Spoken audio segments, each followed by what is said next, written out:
What would you do if, while trying to change your life, you ended up right in the middle of a millionaire wedding as the unexpected protagonist? She left home with her resume in her bag and courage in her soul. It was just another attempt, among many others. She wore simplicity on her shoulders, a dress that had seen better days and a pair of borrowed shoes that hurt her feet but not her pride. The city seemed too big for someone like her. Invisible. Small.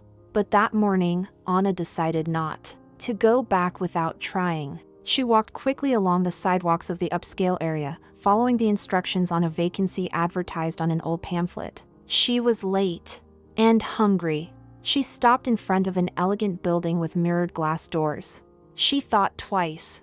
She went inside. She didn't know that on the other side of those doors there wasn't an HR reception, but a luxurious ballroom, filled with white flowers, cameras, and guests in ties. The sound of the piano fills the air. Everyone turns around. The silence cuts through the room like a knife. She stands still, not understanding. And there at the altar, the groom, tailored suit, bored look, last name that would grace the covers of magazines, fixes his gaze on her. He takes a deep breath. He smiles. "She's the one I want to talk to," he says, breaking the rehearsed script of a marriage that never wanted to happen. Nobody understands anything. Not even her. At that moment, destiny does what only it knows how to do. It mixes worlds. It unites the improbable. It creates a new script where there was only frustration and routine. Anna had no idea that that wrong step would be the beginning of everything. That wrong door would open the windows to a new world, dangerous, luxurious, unpredictable, and much more human than she had imagined. And now, everything that was absurd begins to make sense.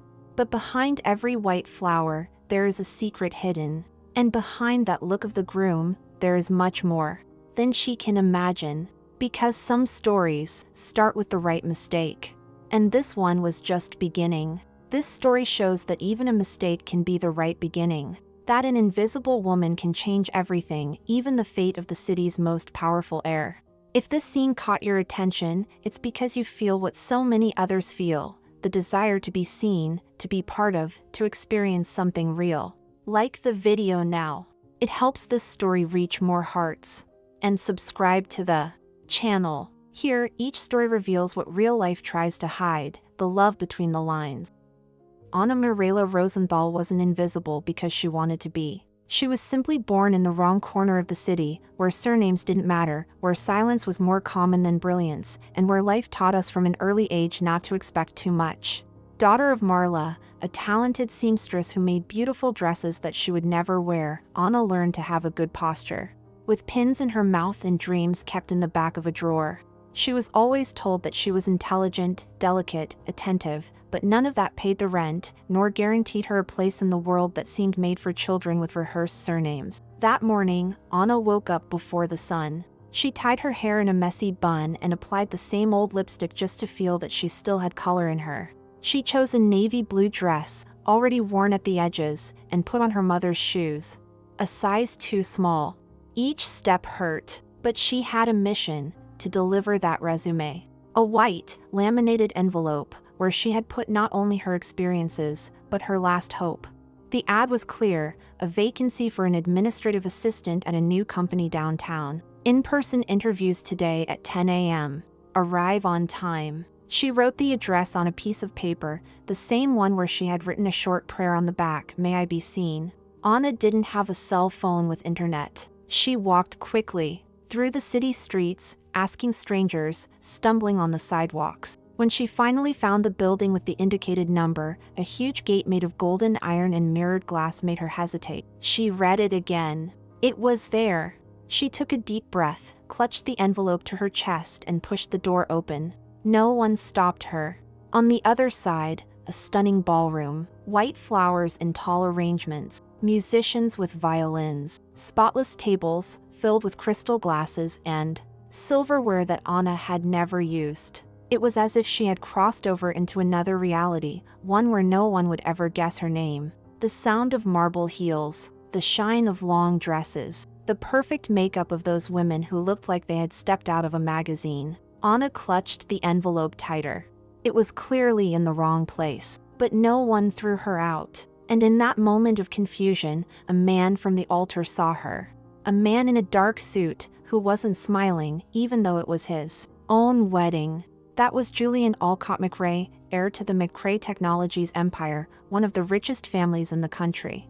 The bride next to him, dressed like a magazine dream, blinked anxiously. But his eyes were on her. On Anna. No one knew who she was, nor did she know what she was doing there. But Julian, as if he saw something that no one else could see, broke the script. He discreetly pointed at Anna and, without changing his tone, whispered to the celebrant, "It's her I want to talk to." It was as if time had frozen. All eyes turned. The room went silent. And Anna, still holding the envelope with her resume in her hand, realized that there was something wrong, and at the same time, something right, in that mistake. For a moment, she thought he was joking. But Julian stepped closer. His face, previously impassive, now held a silent urgency. "What's your name?" he asked, almost as if asking fate. "Anna Mirela," she replied, her voice trembling. "You don't know how much I needed it. To be you." There, in the middle of the most talked-about wedding of the season, among socialites with names like Emmeline Ray, Kendall Whitmore and Daphne Sinclair, was Anna, in a worn blue dress, with an envelope in her hands and the most genuine look of the entire ceremony. And that's when I want to bring you into this story. Because maybe you've felt like Anna. Out of place. Underestimated. Invisible in a world where the same names are repeated, where everything seems to have already been written, except your chapter. But this story proves that the improbable can also have a leading role. That simplicity is still capable of disarming an empire of appearances. If this has touched you so far, comment with one word, visible. This shows that you are feeling this story along with me. And also comment on where you are watching from, because this is a story about unlikely places, real people, and changes that happen when you least expect it. Now he breathes, because what happens next is even more unbelievable. And it's about to happen. Anna didn't understand what was happening. It all seemed like a delusion. She was there to hand in a resume, that was all. But now, with the eyes of the most powerful man in the city fixed on hers, and his whisper echoing in her mind, nothing made sense. She looked around, trying to find a point of reality, an anchor, something that would say, "You're still in the world you know." But she wasn't. Julian Alcott McRae was no ordinary groom. There was no sparkle in his smile, no love in his eyes. From the beginning of the ceremony, he seemed absent, as if every word spoken at the altar took him further away from his own life. The woman at his side, Clarissa Von Hartley, daughter of a Texas oil tycoon, was perfect for business. It was a strategic alliance, sealed with contracts and promises that did not include the heart. But Julian carried a secret. One that prevented him from saying yes without lying. One that made him seek, at any cost, an honorable exit from that millionaire circus set up to keep his fortune intact. And when Anna walked in, with her open simplicity, with the envelope trembling in her hands and her eyes without any filter, he saw there the opportunity he had been longing for. A mistake. A coincidence. But a true coincidence. Because Anna did not represent anything that his world wanted. And for that very reason, she represented everything he needed. "You don't understand yet, but do me a favor. Just pretend," he said softly, as everyone watched in astonishment. Anna, still in shock, took a step back. "I don't know who you are. I just came to deliver a resume. This is wrong. I don't belong here," she mumbled, trying to hand the envelope back, as if that would make her disappear. But Julian grabbed her arm firmly, not aggressively, but as if grabbing a chance before it slips away. "Pretend to be my fiancé for 7 days. Just 7 days. Then you disappear. I'll pay you whatever it takes. No one will know who you are. You don't owe anyone anything. It's just a role.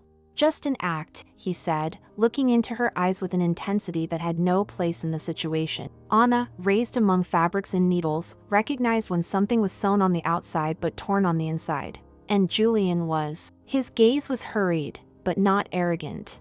It was pained, but not cynicism. "Still," she hesitated. "You're crazy. This isn't a movie. I'm just a woman trying to get a job. Why would I do that?" She asked, her heart racing, fear seeping into every syllable.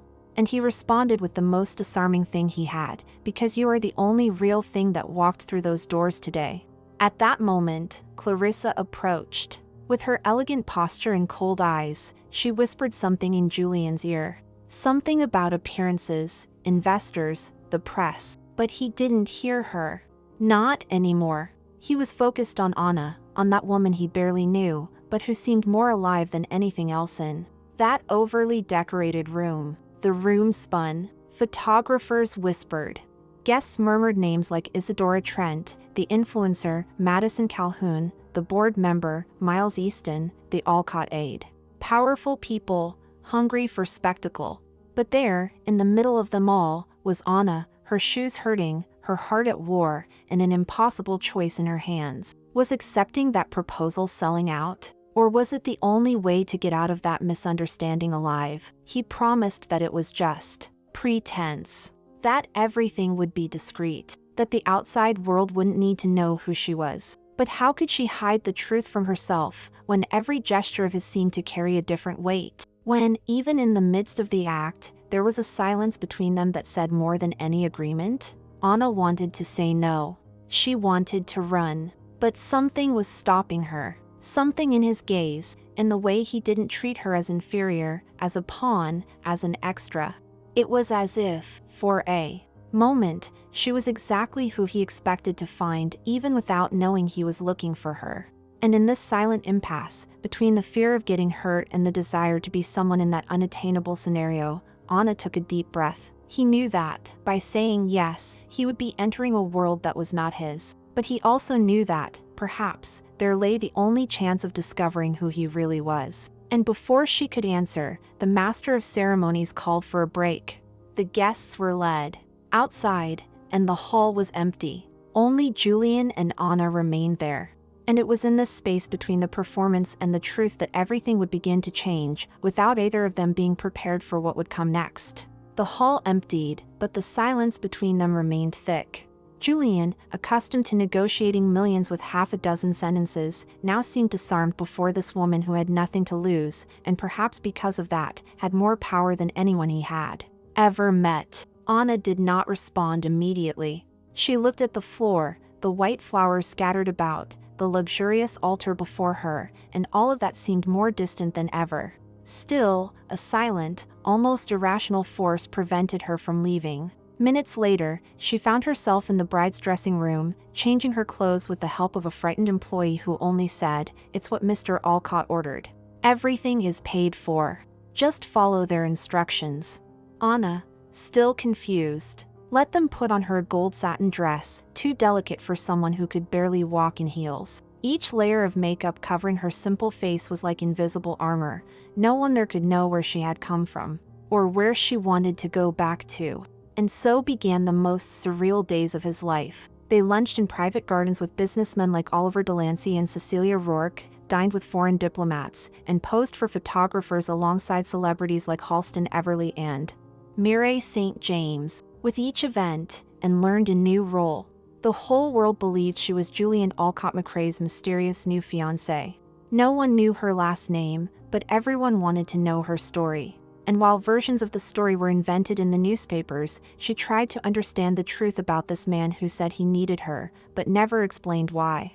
Amidst the fake laughter, toast after toast, Anna noticed something she hadn't expected. The play began to come to life. Julian, always so rehearsed, seemed to be taking off his armor. During the breaks between events, he asked them to turn off their cell phones. They took walks in the garden of the McCrae mansion, laughed at jokes that only they understood, and he listened, truly, when she talked about her seamstress mother, her dream of opening a small studio, her constant fear of returning to anonymity. Julian didn't mock, didn't correct, didn't look away. He looked her in the eyes. He held her hand. He seemed present. And that was exactly what made her let her guard down. For the first time in years, Anna began to believe that maybe, just maybe, someone like her could be loved by someone like him. But every truth that begins with a lie exacts its price. On a sultry night, already on the 5th day of the agreement, Anna walked down the hallway of the east wing of the McCrae mansion, looking for a bathroom. She was alone, her feet aching, her mind full of thoughts. As she turned a corner, she heard voices coming from a half-open door. She stopped, not wanting to listen, but her name was said aloud, and that made her freeze. Inside the room, Julian was talking to a gray-haired man, his uncle and legal advisor, Bernard Alcott. In his hand, a contract lay open on the table. The paper was clearly written, 7-day sham engagement clause, with absolute silence clause and payment of $500,000 after the agreed period. Anna felt her blood run cold. But it wasn't just the paper. It was the tone of the conversation. You did your part. Her presence has already increased the image capital. Investors are calm. After the press conference on Saturday, you wrap this up. We pay the girl, sign the silence clause, and that's it. She disappears. As was always the plan, said Bernard. She's not just a girl, Julian replied, his voice low, almost hurt. But Anna was no longer listening. She walked, trembling, through the mansion. Each step echoed like a betrayal. The laughter, the walks, the glances, it was all an act. And she was just another piece on a board that she never understood. He didn't wait until the next day. That same night, with the help of a staff member named Lena, the only one who ever gave him a genuine smile, Anna gathered up the few clothes she was wearing and left a short note on the desk in the suite. I'm not an actress.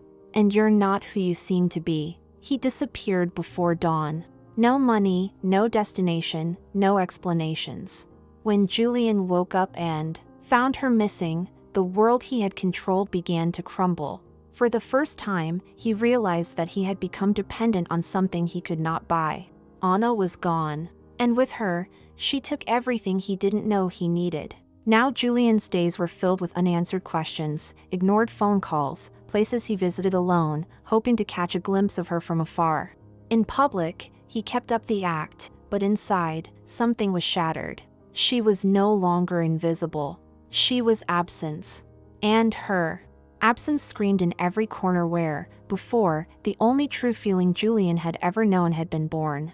The days that followed Anna's departure seemed endless to Julian. He tried to convince himself that everything would go back to normal, that all he had to do was resume his commitments, smile in interviews, give cool answers to investors, and continue following the script. But her silence screamed where no voice had ever dared to reach. And for the first time in his life, the man who had grown up surrounded by contracts and figures felt the emptiness that no bank balance could fill. The closing dinner for the merger with the Von Hartley family was scheduled for Saturday night, a gala event with over 300 confirmed guests. It would be the grand finale of the deal and the end of the farce. Clarissa already knew that Anna had left, but she preferred to keep up appearances. After all, the image of the heir was still too valuable a currency to lose. But Julian was no longer responding to scripts. He canceled interviews, postponed meetings, avoided his parents. His father, Henry McCrae, tried to intervene. He called him for a closed-door conversation. He tried to use the old emotional blackmail. The whole family depends on you. But Julian was not intimidated. For the first time, he spoke firmly. You never asked me what I wanted. You always decided what was best for the image. But the only real thing that happened in my life, you didn't even notice. The media began to speculate. Where's the mystery bride? Has the McCrae heir been jilted? Headlines sprouted like weeds. But Julian no longer cared. His image was shattered, yes, but for the first time, he was the one choosing which parts were still worth putting back together. On the night of the event, with all eyes on Julian's grand entrance alongside his future corporate wife, he disappeared. He got in his car and drove without warning, with no specific destination. He passed through neighborhoods his family had always avoided. He asked for her, discreetly, until someone pointed out a small house at the end of Callahan Street. She lives with her mother there. There's no doorbell. Just knock loudly on the wood. It was raining. A heavy rain, the kind that washes more than it wets. Julian got out of the car without an umbrella. The streetlights were dim, the dirt sidewalk was covered in puddles. He walked with difficulty, his expensive shoes sinking into the mud. When he reached the house, he stopped. He took a deep breath. The simple roof, the peeling plaster on the wall, the lit window. And then he knocked. Once, twice, 3 times. Silence. He didn't know if she was there. He didn't know if she would hear him. But even if she didn't, he needed to say it. He needed to get it out before the guilt sank him deeper than it already was. His voice, hoarse from the rain and emotion, came out broken. Anna, I know you heard me that day. I didn't have the courage to tell you before, but you were the only true moment in my entire life. The only one. I lied to everyone. To the press, to my parents, to myself. But I could never lie to you. I didn't know how to protect you from the lie they created around you. On the other side of the window, Marla, Anna's mother, watched silently. She didn't stop him. She knew those words weren't meant for her. She waited. She waited until she saw her daughter's shadow move slowly down the hallway. And then she appeared in the doorway. Anna said nothing. She was wearing a simple wool sweater, her hair loose, her eyes red. But it wasn't sadness. It was a mixture of pain and recognition. Seeing Julian there, soaked, on his knees, in a neighborhood where his cars would never park, it was like seeing life itself say, "You matter." He continued, not trying to get up. I don't want your forgiveness because of a contract, nor your presence because of a role. I want you because, with you, I saw myself for the first time. And if there is still any chance, any inch of truth between us, I am here, and I will stay here. The rain ran down his face, his clothes, his eyes, but it didn't erase his surrender. It didn't dilute the truth. Anna took a deep breath. For a second, it seemed like she was going to go back inside. But then she took a step forward. She walked out the door. The rain fell on her too, but she didn't seem to care. They stayed there. No hugs yet. No certainties. Only with the courage of silence. The courage of two worlds that, against all expectations, still recognized each other. And as the water washed the floor between them, the cleanest thing was what they felt. Julian, on his knees, his eyes washed not only by the water that ran down from the sky, but by everything he never had the courage to feel. And Anna, with her arms crossed, her heart racing and her face exposed, without makeup, without character, just her. For seconds that seemed eternal, no sound was made other than the beating of the rain, and the ragged breaths. She took another step. She said nothing. She just bent down and held out her hand to him, helping him up. When their fingers touched, it was as if all the falseness of the world that separated them dissolved right there, in the mud, in the cold, in the simplicity of a priceless gesture. He didn't try to hug her. She didn't smile.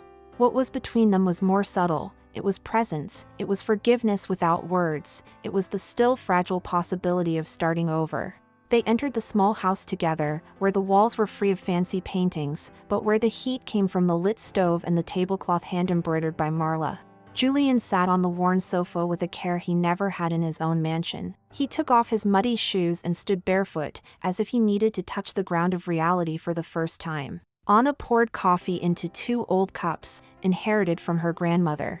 That moment, unpretentious, simple, genuine, was more intimate than any dinner with champagne and a linen napkin. They didn't talk about the past, or about the contract, or about the money.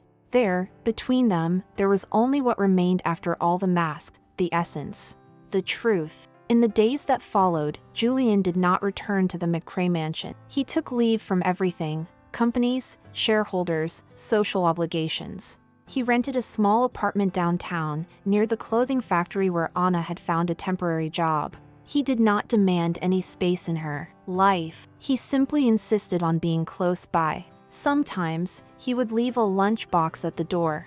Other times, he would leave a handwritten note. "Today I thought of you when that song came on the radio." It was a love that was learning to exist again. Without contracts, without clauses, without guarantees, but with presence. And Anna gradually discovered that what she thought was impossible was, in fact, just improbable. That even those who were born to be invisible can, one day, be a beacon in someone's life. That even those who grew up among broken mirrors can teach someone to truly look at themselves. And she taught Julian to do this. To see himself not as the heir to an empire, but as a man who also felt fear, who also once felt alone in a crowd. They didn't have a wedding date set. They didn't have rings, a party, or a gift list. But they had an agreement that didn't need to be signed to take care of each other. To stop pretending. To say what they feel before it's too late. Anna taught him that sincerity has a value that money can't buy. That trust is built with small gestures, but that become huge when they're genuine. And he, in return, showed her that even those who had everything can lose themselves, and that finding your heart again sometimes depends on someone who wasn't in the plans. The press speculated for weeks. They said Julian had gone mad, that he had been seduced by a woman with no last name, that he had abandoned an empire for a momentary passion, but anyone looking from the outside would never understand what was going on inside. Because it wasn't a story of power or scandal. It was about looking into someone's eyes and finally recognizing yourself. It was about stopping acting, about accepting that love is, above all, about stripping yourself bare of pride, of expectation, of fear. If this story has reached you now, maybe there is also something inside you that has felt like Anna. Like Julian, lost, disconnected, pretending to be strong when all you wanted was to be seen for real. So comment below, I choose what is real. Because this isn't just a phrase, it's a reminder, a gesture, an act of courage. Those who comment are part of this community that truly feels, that lives the stories as if they were their own. Because, in a way, they are. The months passed like leaves blown by the wind. No rush. No pressure. Anna went back to work at her aunt's small clothing store, now with a different energy in her eyes. She was no longer the woman who was content with crumbs of attention. She knew who she was. He knew the value she carried. And Julian, the one who once signed contracts without a soul, now spent his afternoons helping to pack fabrics, label items, and carry boxes. The fingers that were once used to holding crystal glasses now held the iron with pride. They didn't need to announce anything. The whole town soon knew. The most powerful man in the region was living in a simple apartment, walking around, drinking coffee in bakeries and laughing at things that would never have made him smile before. But the most surprising thing was that he seemed more of a man now than he had been an heir before. On a cloudy afternoon, Julian took Anna to the park where they used to take hidden walks on event days. The same wooden bench. The same comfortable silence. He took a small box from his pocket, no markings, no fancy jewelry. Inside were 2 handmade silver rings, simple, with a single word engraved on the inside, true. I don't want to ask you for anything that will tie you down, nor promise you something I'm not capable of fulfilling, but I want to build something with you. No contract, no rush. Only with what saved us, sincerity. Anna smiled with her eyes. She took the ring, put it on her finger and replied with the same delicacy that changed his destiny. We already chose each other when we decided to stay. This here is just the symbol of what is already real. And in that park, with no audience, no photographer, no headlines, they sealed a commitment that no paper in the world could validate, to continue being exactly who they are, together. And it all started with an envelope. A mistake. A misplaced look. A chaos that became destiny. This story, like so many others that life writes without asking permission, reminds us of something powerful. Love doesn't always come through the right door. Sometimes it invades from the side, stumbling, without knowing where it is. But when it is true, it finds the way, even among mistakes and doubts. Julian could buy anything except the truth in Anna's eyes. And that was exactly what made him stay. Because at the end of the day, no one needs perfection. What we seek, what our hearts hope for, is someone who will stay, even when everything says they shouldn't. And if you've made it this far, know this, true love still exists. It doesn't always wear a suit. It doesn't come with expensive flowers. But it recognizes. It cares. It chooses every day. And when it finds it, it transforms everything. This was another story that proves, where there is truth, love always finds a way. And with each story told here, more hearts are reunited, more people realize that it is still worth believing in the love that transforms, heals, and starts over. This community grows with those who see beauty in the details and truth in emotions. Like, comment, share, and stay, because the next stories can touch even deeper. The excitement continues here, and whoever is on this journey feels everything up close.